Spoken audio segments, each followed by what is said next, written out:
하나님 아버지, 오늘도 우리 주변에 하염없이 행하셨던, 끊임없이 행하셨던 우리 아버지 하나님의 행하신 그 일들을 기억합니다.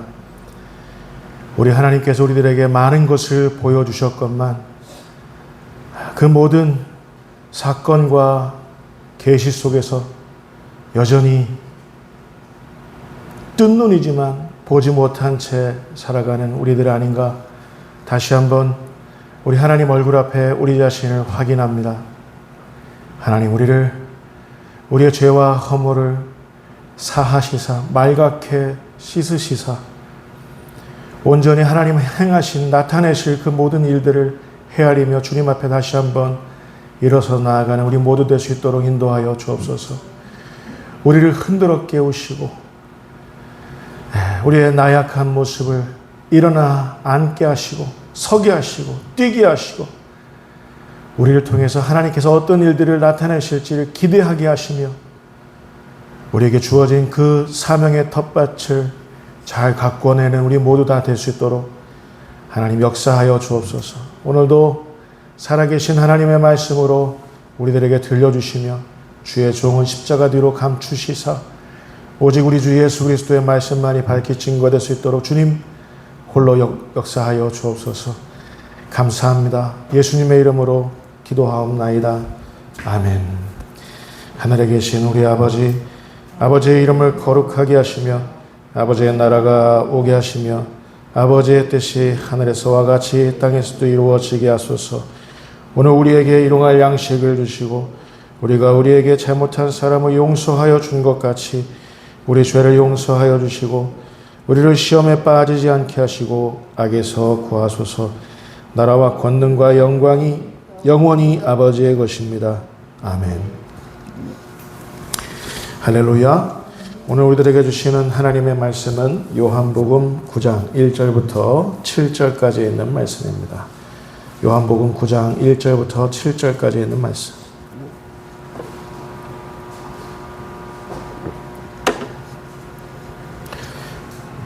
저와 여러분이 한 절씩 교독하시고 마지막 절은 함께 합니다. 하나님의 말씀입니다. 여러분, 하나님의 말씀을 예우하실 수 있기를 바랍니다. 예수께서 길을 가실 때 날 때부터 맹인된 사람을 보신지라.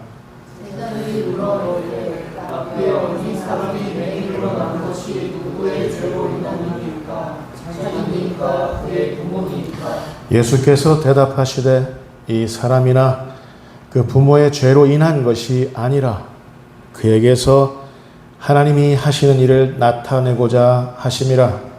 내가 아직 낮음에 나를 보내신 이의 일을 우리가 하여야 하리라. 밤이 오리니 그때는 아무도 일할 수 없느니라. 내가 세상에 있는 동안에는 세상의 빛이로라. 이 말씀을 하시고 땅에 침을 뱉어 지승을 이겨 그의 눈에 바르시고 이르시되 실로암 못에 가서 씻으라 하시니 실로암은 번역하면 보냄을 받았다는 뜻이라. 이에 가서 씻고 밝은 눈으로 왔더라. 아멘. 하나님 나타내실 일, 하나님 나타내실 일이라는 제목으로 함께 우리 하나님의 음성을 정하도록 하겠습니다. 우리 전후좌우에 있는 우리 믿음의 식구들 얼굴 확인하면서 이렇게 인사하겠습니다.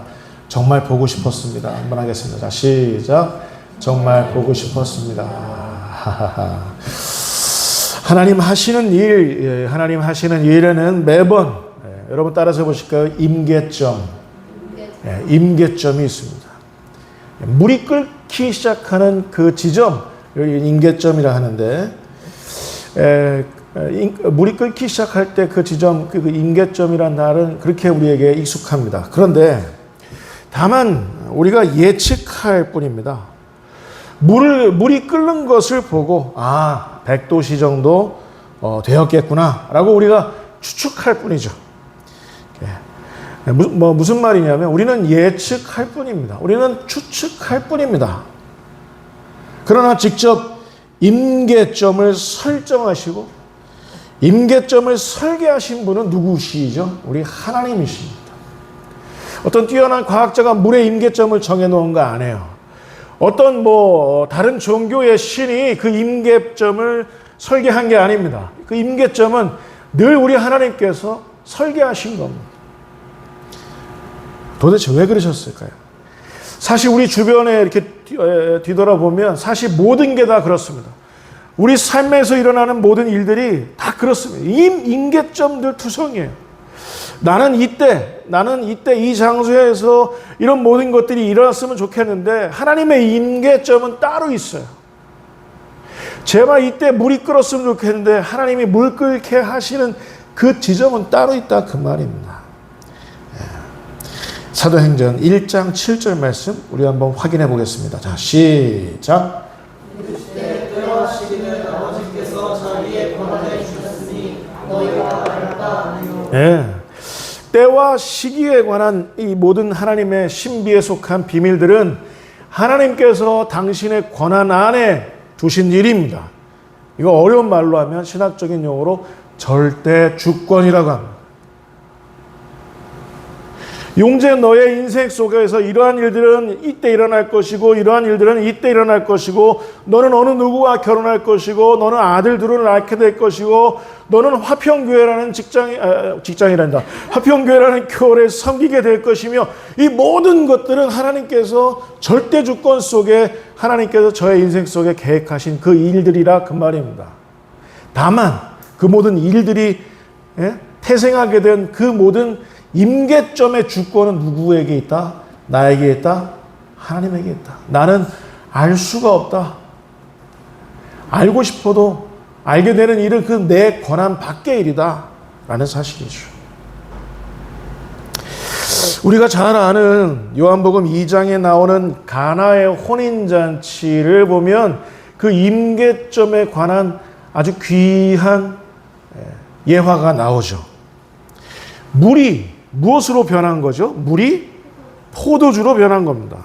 여러분, 물은 H2O고 포도주는 화학적 용어로 저도 잘 모르겠어요. 근데 완전히 성질이 다른 거죠. 물과 포도주는. 근데 물이 포도주로 변했던 그 임계점에 대해서 요한복음 2장 7절부터 9절은 이렇게 서술해 놓고 있어요. 자, 우리 같이 한번 읽겠습니다. 자, 시작. 예수께서 그에게 이르시되 항아리에 물을 채우라 하시되 항아리까지 채우니 이제는 떠서 연회장에게 갖다 주라 하심에 갖다 주었더니 연회장은 물로 된 포도주를 맛보고도 어디서 났는지 알지 못하되 물 떠온 하인들은 알더라. 물이 언제 포도주로 변했는지 그 시점, 그 임계점에 대해서는 다들 어느 누구도 알 수 없었는데 다만 마지막에 어떻게 돼 있어요? 물 떠온 하인들은 알더라. 이렇게 수록을 해놓고 있어요. 처음에 하인들이 그 정결 예식에 쓸 그 하객들이 그 두세 통 드는 그 항아리 물에 하인들이 저 다른 동네에서 거기서 물을 길어 와서 여기다가 동이에다가 계속 이렇게 쏟고 난 다음에 물이 그 아구까지 찰랑찰랑 찼을 때 그때 포도주로 변했을까요? 아니면 그 물을 퍼다가 연회장에게 갖다 주라 말씀하셨는데 그 말씀하시는 그 순간에 바뀌었을까요? 언제 바뀌었어요? 누가 언제 알게 되었더라? 이건 안 나오고 다만 이렇게 돼 있어요. 물 떠온 하인들은 알더라.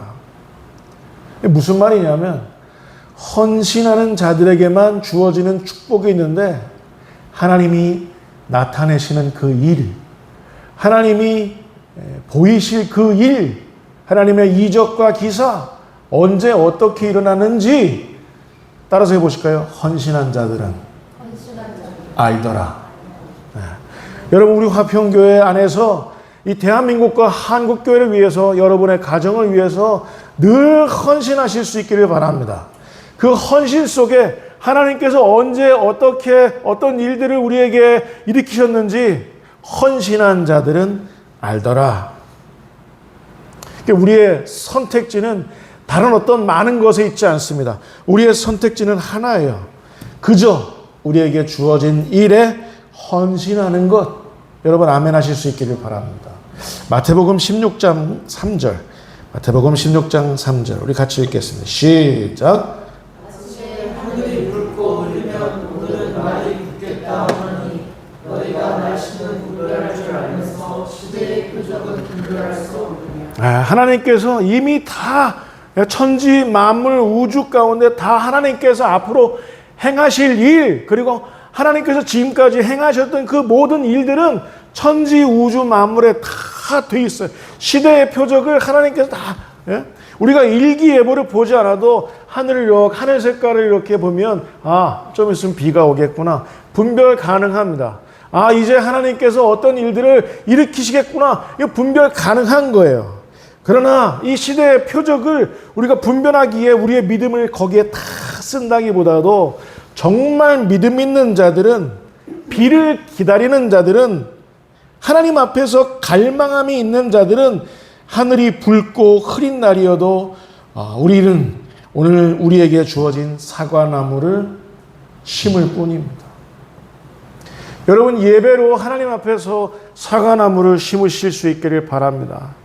여러분 자녀들을 사랑함으로써, 자녀들을 위해서 헌신함으로써 사과나무를 심으실 수 있기를 바랍니다. 여러분에게 붙이신 사람들, 여러분의 어머니가 될 수도 있고요. 여러분의 아버지가 될 수도 있고요. 여러분의 어떤 사촌 어느 누구가 될 수도 있고 동생이 될 수도 있어요. 여러분에게 붙이신 사람을 통해서 여러분이 사과나무를 심으시는 것은 우주를 구하는 것과 똑같은 일인 줄 여러분 믿으시기 바랍니다. 갑자기 쉰들러 리스트 영화가 생각이 나는데, 그 오스카 쉰들러가 자기가 재산을 다 쏟아서 유대인 한 명 한 명을 구원했던 그 위대한 영화. 지난번에 소개시켜드렸을 때 여러분 보시라고 그랬는데 보셨어요? 안 보셨어요? 여러분 OTT 서비스 이용하셔서 쉰들러 리스트 한번 꼭 보실 수 있기를 바랍니다. 우리 하나님 앞에서 갈망함이 있는 여러분, 하나님의 임계점을 통과하시고 그 하나님의 역사, 그 현장을 마음껏 만끽하실 수 있기를 주님의 이름으로 축복을 드립니다. 분별하는 일, 표적을 분별하는 일, 우리에게 사실 열려있지만 믿음은 분별하는 일에만 심혈을 기울이지 않는다. 다만 우리에게 주어진 곳에서 예배할 뿐이다. 다만 나 자신을 부인하고 나의 십자가를 지고 주님을 따를 뿐이다. 다만 하나님 말씀하시니 나는 연회장에게 물로 된 포도주를 갖다 댈 뿐이다. 그 물이 포도주 되게 하시는 건 누구의 몫이다? 우리의 몫이다? 하나님의 몫인 줄 여러분 믿으시기 바랍니다. 내 인생 속에 하나님께서 어떤 일들을 어떻게 일으키실 것을, 나타내실 것은 하나님 몫인 거예요. 우리는 늘 헌신할 뿐입니다. 할렐루야. 그런데 오늘 본문을 이렇게 보면 우리에게도 살아가면서 정말 답답한 일이 있어요. 선택의 여지가 없는 일이 있어요. 태어나면서부터 정해진 일입니다. 그것은 바로 우리에게 주어진 결함과 결핍의 문제입니다. 하나님 앞에 이런 결함이 있습니다. 하나님 앞에 이런 결핍이 있어요. 결함과 결핍의 문제로부터 초월한 사람은 이 세상 그 어느 누구도 없다는 사실을 여러분 염두에 두실 수 있기를 바랍니다. 어디 있겠어요? 결함 없는 자가, 결핍 없는 자가, 고민 없는 자가 어디에 있겠어요? 걱정거리 없는 자가 어디에 있겠어요? 이 한계가 우리에게 있다 그 말입니다. 이 한계. 결함과 결핍의 문제, 이 한계. 근데 왜 하나님께서 우리에게 이 결함의 신비, 결핍의 신비를 우리에게 왜 허락하셨는가? 이건 어떤 사인이냐면 우리에게 하나님은 절대적으로 필요하신 분이다라는 그런 사인이 숨겨져 있음을 여러분 깨달으시기 바랍니다. 왜 하나님 이런 게 나한테 결함이 있습니까? 왜 이런 결핍을 하나님 살게 하십니까? 나에게서 절대적으로 필요한 분은 우리 하나님이시란 걸 잊지 말라고 하나의 시금석처럼 이렇게 놔둔 것들이죠. 그러나 우리의 이 한계를 추월케 하시는 분, 극복해 하시는 분이 계십니다. 우리 하나님이시죠. 그래서 제가 개인적으로 제 인생에 제 삶의 모토를 담아두는 말씀이 있습니다. 그 말씀은 여러분들에게 언젠가 나눠드린 그 액자에 담겨진 그 말씀과 똑같은 말씀인데 시편 18편 29절 말씀 우리 한번 같이 읽겠습니다. 시작. 내가 주를 의뢰하고 적군을 향해 달리며 내 하나님을 의지하고 담을 뛰어넘는 우리를 둘러싼 적군들은 얼마든지 있을 수 있습니다. 나를 적대시하는 사람들 있을 수 있어요. 나를 미워하고 증오하고 혐오하고 오해하고 억울한 일 당하게 하는 사람들 얼마든지 있을 수 있어요. 우리를 막아선 담장들 얼마든지 있을 수 있습니다. 다만 우리가 어떤 자들인 우리가 어떤 사람인가 하나님 안에서 믿음 안에서 우리가 어떤 자들인가 이것 하나 기억해야 합니다. 우리는 어떤 사람들이냐면 우린 자유로운 자입니다.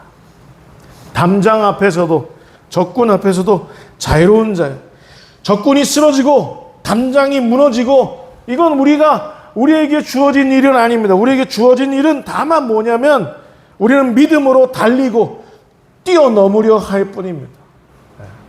여러분 아멘 하실 수 있을까요? 여러분 적군 앞에서 담장 앞에서 뛰어넘고 달려내실 수 있는 그런 하나님의 사람들 다 되실 수 있기를 바랍니다. 오늘 본문은 이렇게 시작하고 있습니다. 1절 말씀. 1절 말씀. 자, 우리 같이 읽겠습니다. 자, 시작. 예수께서 길을 가실 때에 날 때부터 맹인된 사람을 보십니다. 날 때부터 이런 결함, 이런 결핍의 문제를 갖고 있는 사람이 있었어요. 이 사람의 결함과 결핍의 문제는 뭐냐면 태생적으로, 선천적으로 이 사람은 앞을 못 보는 사람이었다라는 사실입니다. 단 한순간도 빛이 비스무리한 그 무엇도 볼 수 없었던 날 때부터 흑암 속에서 살 수밖에 없었던 그런 맹인이었던 사람이었어요. 이 사람의 장애는 선천적이었습니다. 이 사람의 결함, 이 사람의 결핍거리는 너무나도 선명했어요. 여러분 이 사람이 날 때부터 겪었어야만 했을 그 가슴앓이, 그 억울함, 이 남들로부터 느껴야만 하는 그 차별, 거기서 생겨나는 그 분노, 이런 걸 한번 그 무게를 한번 헤아려 보시기 바랍니다. 날 때부터 이런 일들이 있었어요. 그런데 여기서 가장 중요한 말이 있죠. 여러분 따라서 보실까요? 보신지라. 네. 지나가는 사람이 보신지라 이게 아니라 예수님이, 하나님이신 예수님이 날 때부터 소경된 사람을 보신지라. 이게 굉장히 중요합니다. 오늘 예배하는 저와 여러분을 하나님께서 보신지라 라는 역사가 오늘 우리 화평교회 안에 가득할 수 있기를 바랍니다. 네. 가장 중요한 말은 하나님이 보신지라. 우리도 사실 날 때부터 맹인과 같은 사람들 아닙니까? 하나님이 얼마든지 우리들에게 하시는 일들을 얼마든지 보여주셨는데도 우리는 볼 수 없었고 알 수도 없었고 했어요. 그게 육적인 것이었든 영적인 것이었든 우리는 하나님 보여주신 그 모든 일들을 고지고대로 이렇게 헤아리지 못했어요. 그래서 우리에게 가장 필요한 건 뭐냐면 예수님이 절대적으로 필요하다는 거죠. 왜냐하면 예수님은 우리가 보지 못한 것을 보시는 분이기 때문에 그렇습니다. 여러분 생각해 보십시오. 여러분이 안고 있는 결함의 문제, 결핍의 문제, 내가 충분히 아는 것 같지만 그 속에 하나님이 내포하시는 하나님 신비에 속한, 계시에 속한 그 어떤 베일에 감춰진 그 무엇, 그것을 우리 하나님은 늘 보신다 그 말입니다. 용재야, 너 지금 이런 어려운 일들을 겪고 있는 건 내가 안다. 네가 이런 걸림돌들 네가 이렇게 겪어내고 있는 거 다 안다. 그러나 그 속에 내포된 나만의 그 계시의 그 함의 그걸 너는 알고 있느냐? 나는 그걸 여전히 보고 있노라 하는 우리 하나님의 마음을 깨달으실 수 있기를 바랍니다. 그 너머의 의미까지 다 알아요. 우리 하나님도 청소년 된 여러분들 쉽게 대학 가면 좋죠.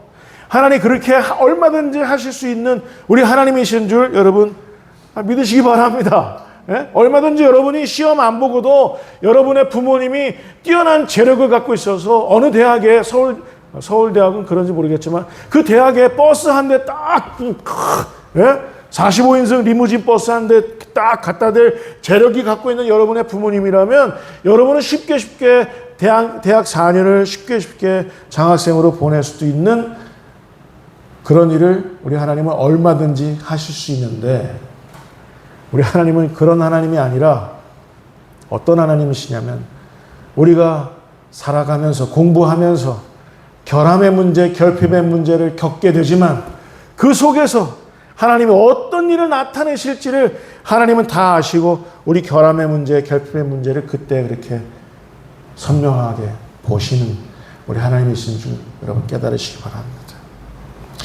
사람은 따지기 좋아요. 사람. 네. 누가 이랬어? 누가 이렇게 망쳤어? 따지는 거 굉장히 중요합니다. 선천적으로. 네? 원인 파악 병적으로 좋아합니다. 호기심이죠. 호기심. 제자들은 오늘 본문 속에서 그들의 이 병적인 호기심을 드러냈습니다. 2절 말씀 우리 같이 읽겠습니다. 시작.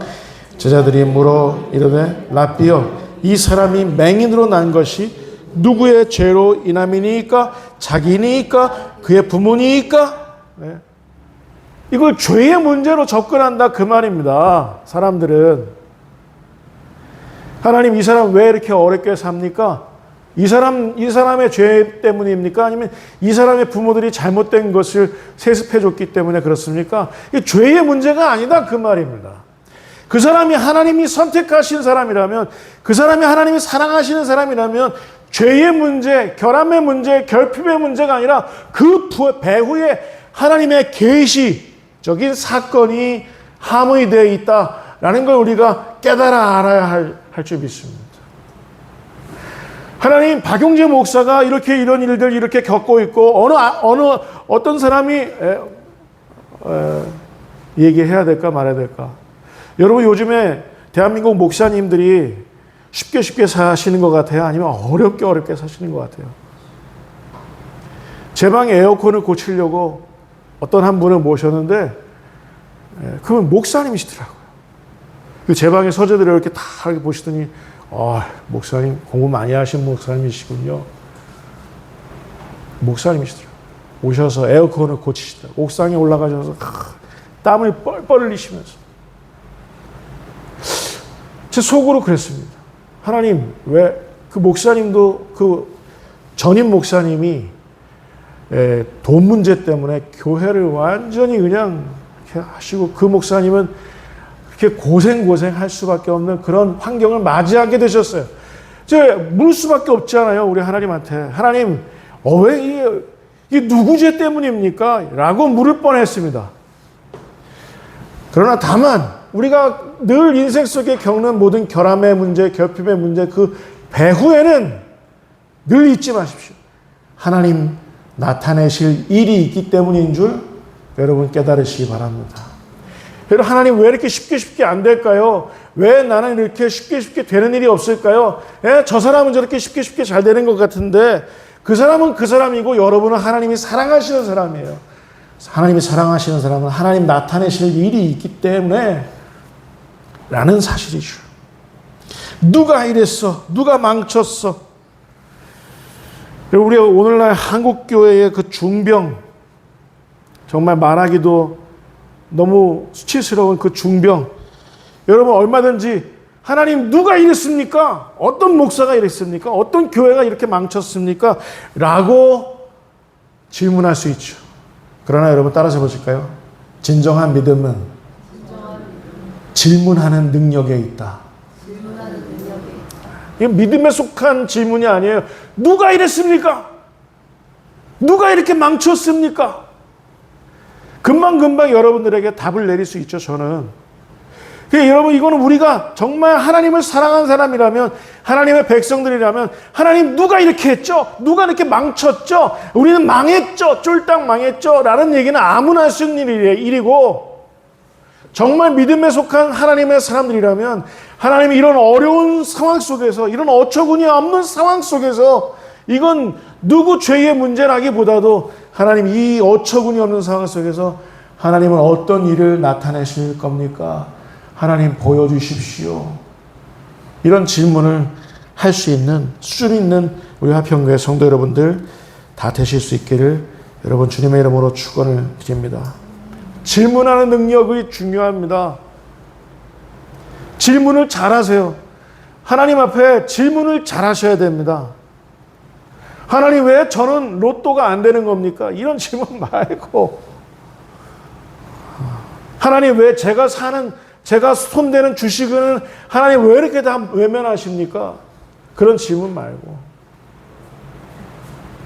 하나님 이 상황 속에서 하나님 나에게 나타내실 일이 무엇입니까? 라고 질문할 줄 알아야 돼요.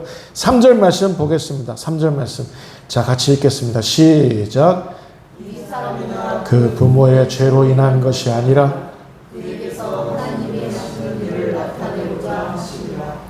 이걸 바꿔서 질문할 수 있어야 됩니다. 하나님, 이 사람이 날 때부터 맹인인 사람입니다. 저는 이걸 죄의 문제로 접근하지 않겠습니다. 하나님, 이 사람이 이렇게 날 때부터 소경이 되었는데 하나님 이 사람에게서 어떤 일을 나타내실 겁니까?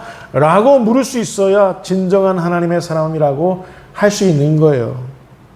한국교회 누가 이랬습니까? 누구 죄 때문에 우리는 이 모양 이 꼴에 빠졌습니까? 이건 열등한 질문이고 한심한 질문이고 아무나 할 수 있는 질문입니다.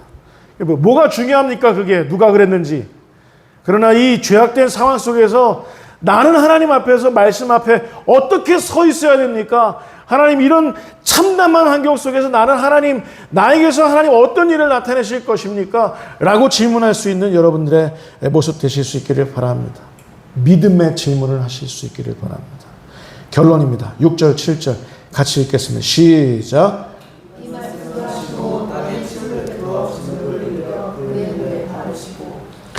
실로암 못에 가서 씻으라 하시니 보냄을 받았다는 뜻이라. 이에 가서 씻고 밝은 눈으로 왔더라. 예수님이 오늘 좀 낯선 행동을 하셔요. 뭐 하셨습니까? 길 가다가 침을 퇴 뱉으신 게 아니라 한 사람의 한 사람의 그 결함의 문제, 결핍의 문제를 놓고 예수님은 성경 말씀에서 3번 침을 뱉으셨어요. 여러분, 예수님은 눈으로 말씀하실까요? 입으로 말씀하실까요? 어려운 질문일까요? 눈으로 말씀하시나요? 입으로 말씀하시나요? 입으로 말씀하시죠. 예수님은 눈으로 침을 뱉으시나요? 입으로 침을 뱉으시나요? 이 중요한 건 뭐냐면 예수님의 입에서 나온 것 말씀이고 침이다. 그러면 말씀은 진리를 우리에게 전이시켜 주실 때 예수님이 쓰시는 방법이고, 침을 뱉으실 때는 어느 누구를 치유하실 때 생명의 전이 통로로 침을 뱉으신다라는 걸 여러분 잊지 마시기 바랍니다. 마가복음 8장에도 나오고 마가복음 7장에도 나옵니다. 말씀도 침도 예수님 입에서 나오는 것이다. 하나는 진리의 전이, 또 하나는 생명의 전이라는 뜻입니다. 자, 그 예수님 입에서 생명을 전이시키시면서 그것을 진흙을 이기셔서, 여러분 사람은 무엇으로 지었죠? 예? 설교로? 흙으로. 예. 사람은 흙으로 하나님께서 지으셨죠. 흙을 우리 자신, 우리 육신을 의미하는 그게 바로 흙이죠. 흙을 당신의 생명으로 이기셔서 날 때부터 소경영인 이 사람의 그 눈에 이렇게 바르시고 가서 실로암 못에 가서 씻으라. 씻었더니 밝은 눈으로 돌아왔더라. 오늘 본문은 그렇게 끝이 난다라는 사실입니다. 오늘 우리 예수님께서는 한국교회에 속한 모든 자들에게, 우리 화평교회에 속한 모든 우리 성도분들에게 이렇게 말씀하시는 거죠. 여러분 따라서 해보실까요? 실로암 못에 가서 씻으라. 실로암은 보냄받았다라는 뜻이고, 무슨 의미냐면 부름받은 자들은 지금 당장 제발, 부름받은 자들은 지금 당장 제발 다시 씻으라 라는 의미인 줄 여러분 깨달으시기 바랍니다. 우리가 그동안 하나님 하시는 일들을 보고도 보지 못했습니다. 듣고도 듣지 못했습니다. 알고도 깨닫지 못했습니다. 그렇게 정말 날 때부터 소경인 사람들처럼 그렇게 살아왔습니다. 한국교회 이런 암담한 상황을 보고도 우리 역시 막 이렇게 왜 이럴 수밖에 없느냐 성토하면서 지내왔지만, 자, 이제는 오늘 이 기점으로는 물떠온 하인들은 알더라 하는 그 말씀처럼 하나님 앞에 예배로 사명으로 헌신하는 자들은 내 삶에 주어진 모든 이 삶의 신비에 속한 결함의 문제, 결핍의 문제, 하나님이 나타내실 일들이 그 속에 숨겨져 있다는 것, 우리들만큼은 알더라 하는 그 은혜가 오늘 예배를 같이 한 우리 모두에게 주어지실 수 있기를 주님의 이름으로 축원을 드립니다. 자, 이 모든 죄악된 상황 속에서 하나님께서 우리들에게 나타내실 일은 과연 무엇인지 기대와 소망에 관한 질문을 하게 되는 우리 화평교회 성도 여러분들 다 되실 수 있기를 주님의 이름으로 축원을 드립니다. 기도하겠습니다. 하나님 아버지, 때와 시기에 관한 건 우리 하나님 권한 안에 있음을 믿습니다. 하나님, 내 삶, 내 인생 속에 어떤 일들이 언제 어떻게 일어날지는 하나님만 아실 뿐이고, 다만 우리는 예배할 뿐이고, 다만 우리는 사명 감당할 뿐입니다. 하나님 아버지, 언제 물이 포도주로 변하게 될지, 언제 우리의 인생이 우리 하나님 앞에서 많은 사람들에게 계시의 인생으로 드리워질지 하나님만 아실 뿐이오니, 우리는 늘 예배로 사명으로 헌신할 모두 다 될 수 있도록 주님 역사하여 주옵소서. 하나님, 우리 한국교회를 치유하시며 회복시키시며 부흥시켜 주옵소서. 여기서 끝이 나지 말게 하시고 그 베어진 아름드린 나무의 그 밑동에서 새싹이 다시 돋아나는 그 역사를 하나님 다시 일으켜 주옵소서. 하나님 나타내실 일을 우리 삶의 주변에서, 우리 한국교회 안에서, 대한민국 역사 속에서 일으켜 주옵소서. 감사합니다. 예수님의 이름으로 기도하옵나이다. 아멘.